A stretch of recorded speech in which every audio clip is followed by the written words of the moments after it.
Hey guys, welcome back to the channel. Welcome back to another review. Today I am in Maui, Hawaii, and I decided to do this review. This is a 2020 Kia Optima FE. Now before I did this review, I was trying to figure out what is the FE, and I looked to Kia website. Nothing shows the FE, but my understanding is the FE is the LX trim. I think it's just more fuel efficient. So FE stands for fuel efficiency, but this is it. This car competes with the Honda Accord, I'm going to say Nissan Altima, and there's also different drivetrains available. You have a plug-in hybrid and then just a standard hybrid available. With this being the base model, it is really your no frills. But if you're looking for something, just a bigger commuter car, maybe something to consider. Has a lot of standard features in it. Blind spot monitor. It has lane departure warning. It even does a little bit of auto steer, which I've noticed. The trunk room is massive. I was able to fit 2 large suitcases and a carry-on easily without stacking, just easily in the trunk. But let's go over some of the details and then we'll get started, guys.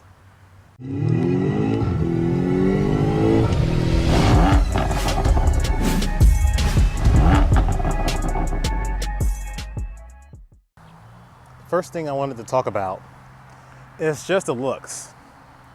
This car looks different than your average. It has these fenders that seem to be more pronounced. You get the side vent. Now I'll tell you, driving it feels sort of blah. I'll be honest, it's not a fast car. I would think if you want something for some decent pickup, if you feel like, you know what, I want to make something that has a little bit more passing power, I would consider stepping up. This is your base model engine, your 2.4 liter, 4-cylinder, is paired to the 6-speed automatic. And it just feels sluggish. It feels like I really need to push the pedal down to get the car to go. Even then when it kicks down, there's not much there. It's just very laggy. But that's not what this car's for. But I think it's just for everyday use.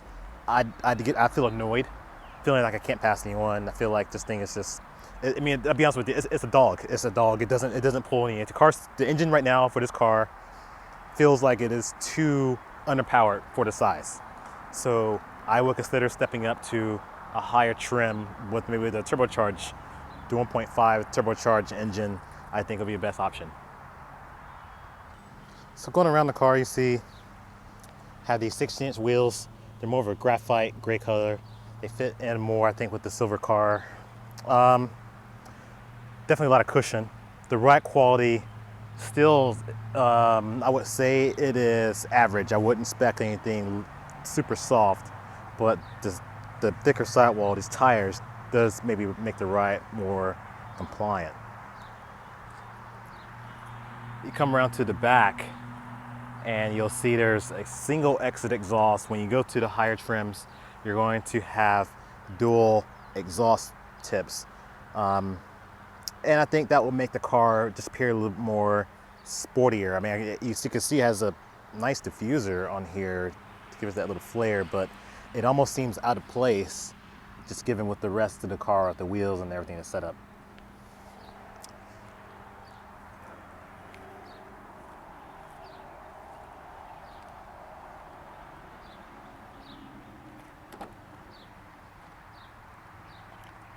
Back seat, lots of room here.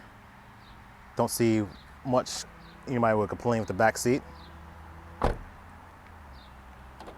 the front. The key, this is your key. It is a switchblade key because the car does not have any push button start.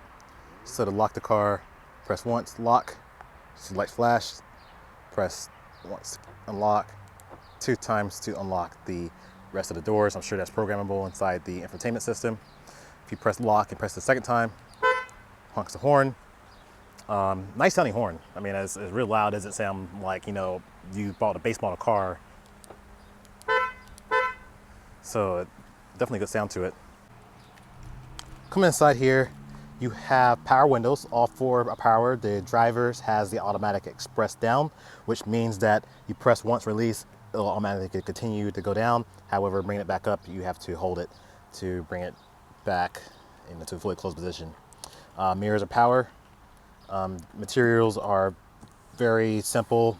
Nothing, no leather or anything, no faux leather. Just very simple right here. This is like I said, this is more of your basic car. If you are just trying to get into price, or you don't feel the need to spend the money for something extra, this was what you're gonna get. Coming in here, well, at least there's an access right there for your OBD2 port, but that is just a fuse tray.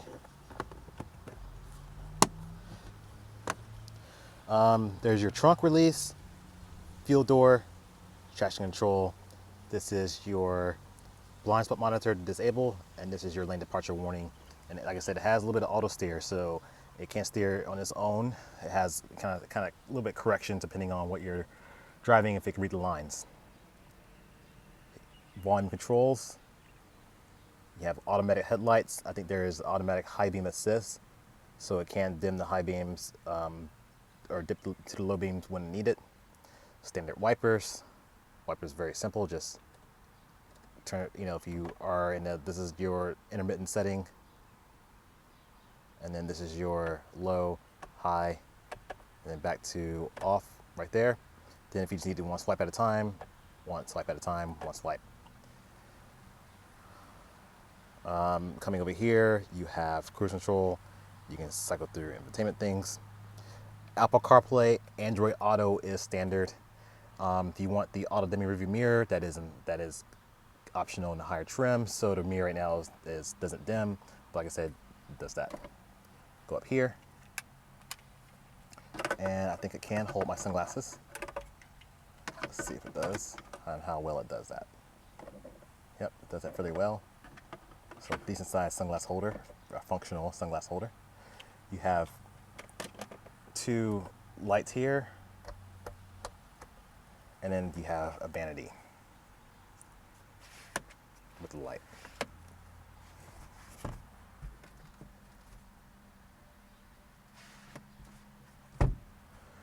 Grab handles, all four.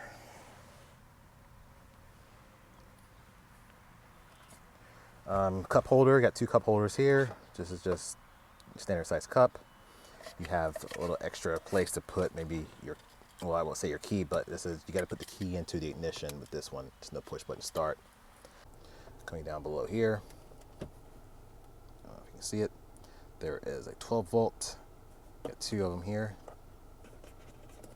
USB and auxiliary.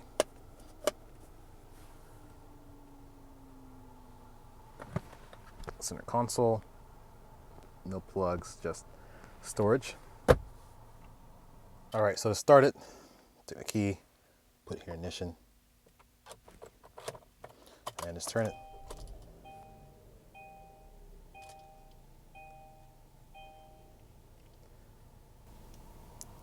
All right, so if I'm sitting here inside, I'll show you what I'm using. Is this toggle switch up here. And what I'm going to do is I'm going to cycle average mile per gallon, accumulated trip info, drive information, speed. You can choose what you want to be displayed on the screen. And if I were to hit say for example, this map key, this button, I can look at more things here. Attention level, lane keep assist. I had to drive to get my tire information. So the car can watch, make sure if you're falling asleep at the wheel, it could suggest you take a break. And I'm assuming with the different movements, if I knows when I'm not touching the wheel, if I let go of the steering wheel and try to let the car auto steer, it will auto steer for a while, similar to what you find like in a Tesla, but however, it will ask you to put your hand back on the wheel because it is not a self-driving vehicle, but it can assist you in those times, trying to read the lines. Coming through here, you have Apple CarPlay, you have Android Auto, and then there's other different apps you can go into. Like I said, there's So touchscreen. And a lot of this stuff here is programmable as far as the vehicle settings. Yeah, I'm not sure what all this, how to really do all these things here. But like I said, if you buy a car, you can more than happy play with it and adjust and tailor things to what you want to see. This is just shortcuts for cycling through your media or your phone, things like that. The same buttons that I saw up here were down here now. Like I said, your AC controls and chamber temperature. And so you notice when you go to max AC, recirculate automatically activates. You got different drive modes here. So if I were to, hold on a second, let me get out of this. These are just a different assistance things that we can go into. You can do the triple turn signal if you want, which means you 3 times if I let go. So convenience things. Like I said, icy road warning. When the temperature drops below a certain degree, I'll let you know that potential road conditions are kind of icy. Drive modes, you got the button down here. You have Eco, Sport, or Comfort. And the emergency brakes and electronic, it's just your push on and then your push off with your foot. Nothing special with that. Like I said, the trunk room is generous. 15.9 cubic feet of trunk space with a 60-40 fold down split if you need additional room.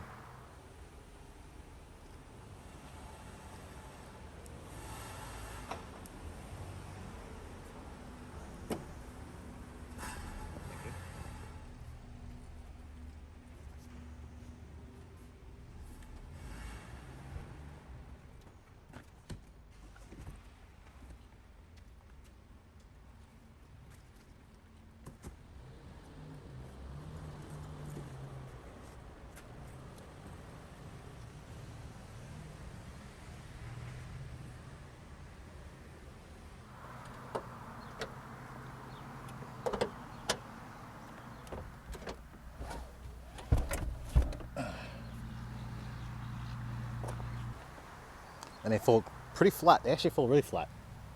So you could probably put a big screen TV in here. I would say a good 55-inch TV folded flat would be perfect to be able to fit into this trunk. All right. So sitting driver's seat, somewhat comfortable. I have a decent view in the road. Dashboard is very short and low. As far as the driving dimensions, you do feel you're driving a bigger car. Turn radius isn't that great. I would feel like I need to be just a little bit tighter turn radius because some of the, the size of this car, I feel like it just takes a lot of room. You need to make a, double back and reverse and can finish a U-turn if you need it. You have your tilt and telescope steering wheel. And that's it for the front seat. I am 5'8". I have, like I said, everything else is within reach. Shifting is here, got an armrest, can drive. Which I noticed too, this car has solar glass, so you can't tell in here, but when I'm sitting in here, I can easily feel the reduction in heat. So if you were considering your window tint, be careful with the shade you go to because it's going to come out darker than what you want. If you're going for a 20%, it's more likely to be like a 15% because it's got a decent amount of solar protection in here. All right, so here I am, I'm sitting behind my seat position. Like I said, this is where I lifted off. This is, I'm 5'8". I have a lot of leg room in here. If I had to travel in the back seat of this car, I wouldn't feel like I am getting the short straw here as far as sitting in the back seat. A lot of leg room. I can sit there and more than I ever need. Have a little cup holder here in the door. There isn't any air vents or anything USB. There's nothing back here because, like I said, this is low trim. But in the higher trims, you do get air vents, and there will be some type of charging of your devices.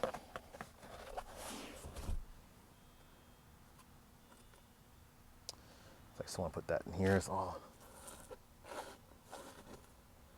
car's dirty. Under the hood, this is your 2.4 liter inline 4-cylinder engine. It's to the 6-speed automatic. Surprisingly, you do get some hood shocks, so there's no prop holding the hood up. So I was really surprised to see that. Like I said, this engine just it's not very powerful. I mean, out here in Hawaii, it feels okay. Everyone out here drives with Aloha, so it's just take your time. But if I was somewhere where a faster pace, like California or a bit, I need to jump on that highway, I need to punch it a little bit. I'm gonna feel like this car needs a little bit more. So consider where you live, obviously the region and your needs before you make a purchase. If you need to spend a little extra money, I think it may be worth it.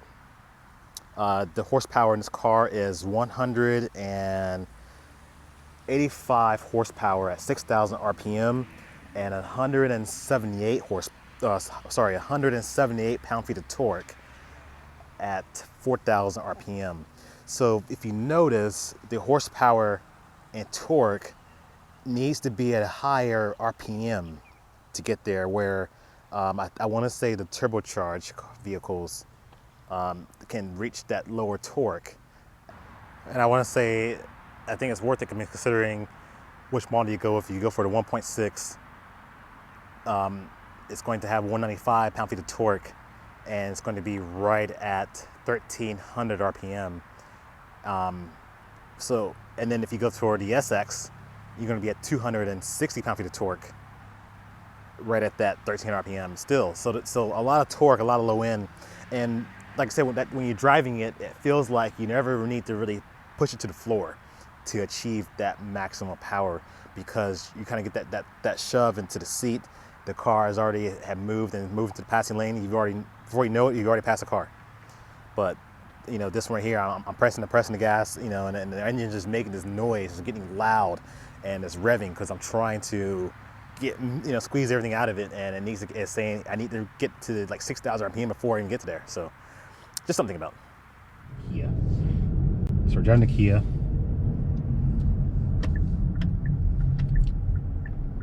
And looks like I'm going to go this way.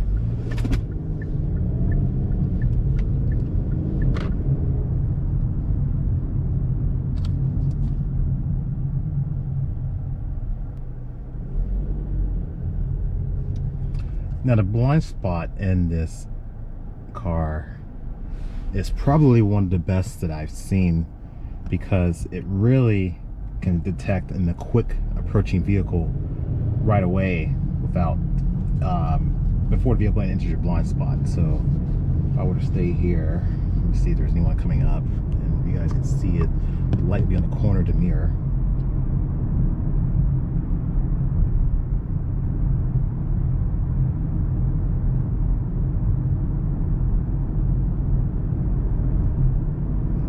Light, and there's a blind spot.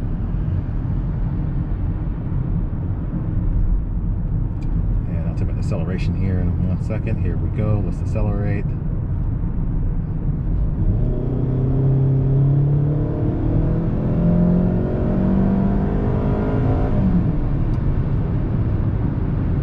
That's all we get for acceleration.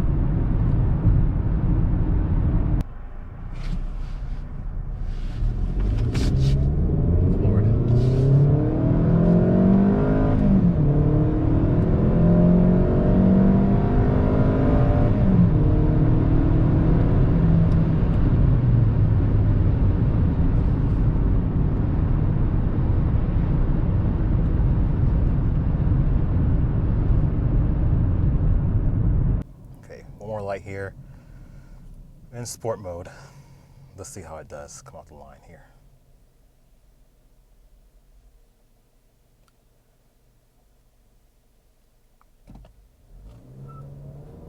So very little bit of acceleration.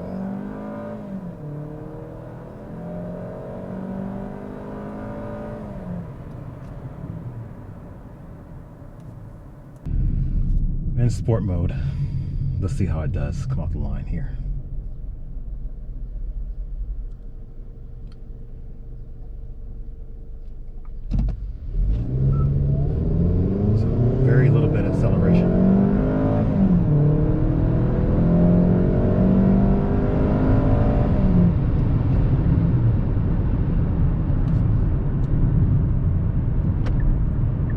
at was 60 miles an hour.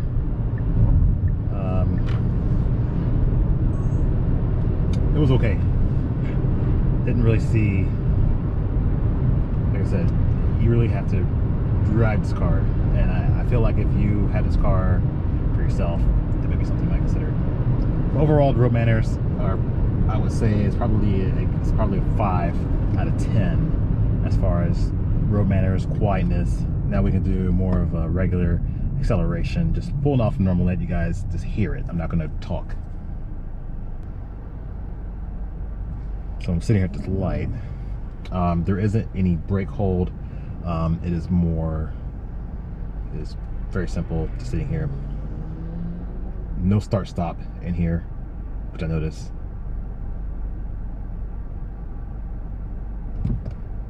And this is your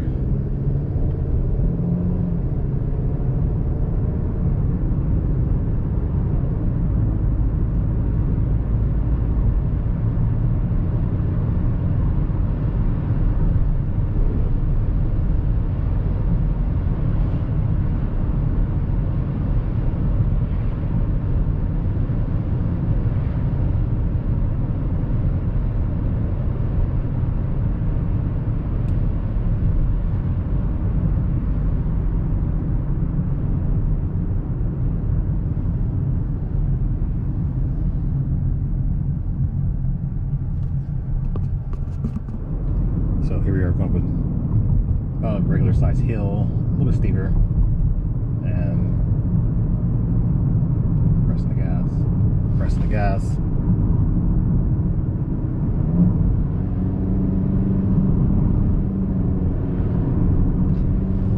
I'll show you how the auto steer works.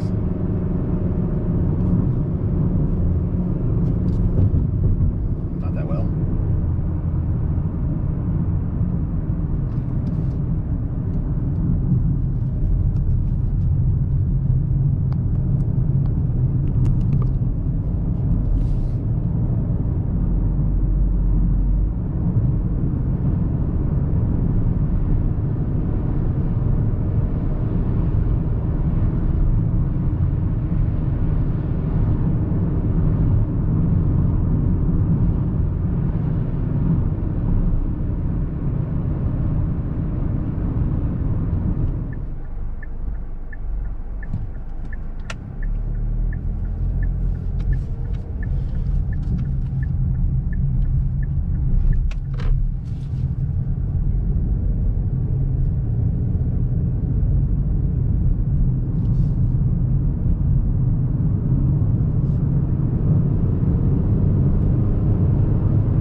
This is a real life scenario. Gotta pull out in traffic.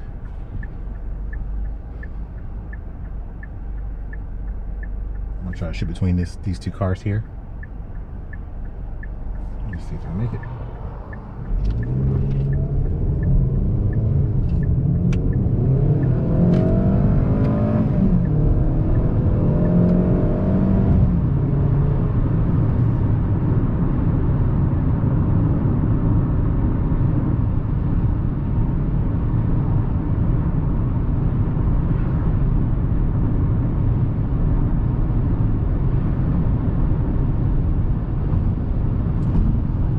Engine, it sounds like I'm actually hurting the car. I don't like the sound. Sorry, that's lane departure warning. That's another thing we have. So we get close to the line.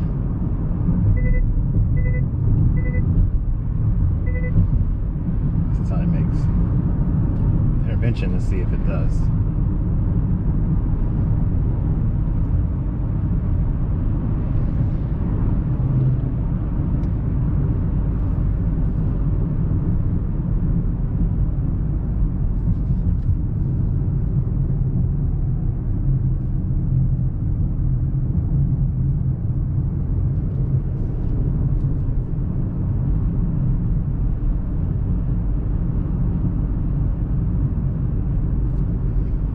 Guys, hope you enjoyed this review. It's a short review, but just wanted to do it while I had this car, and my first pick, but like I said, I'm not going to be biased on the cars that I use. So if you like it, give me a thumbs up. Helps out, help me out, channel. And see you guys in the next video. Thank you. And if you like our reviews, check out my car review playlist. I've done other vehicles, and you know, give those videos a look. Thanks for watching.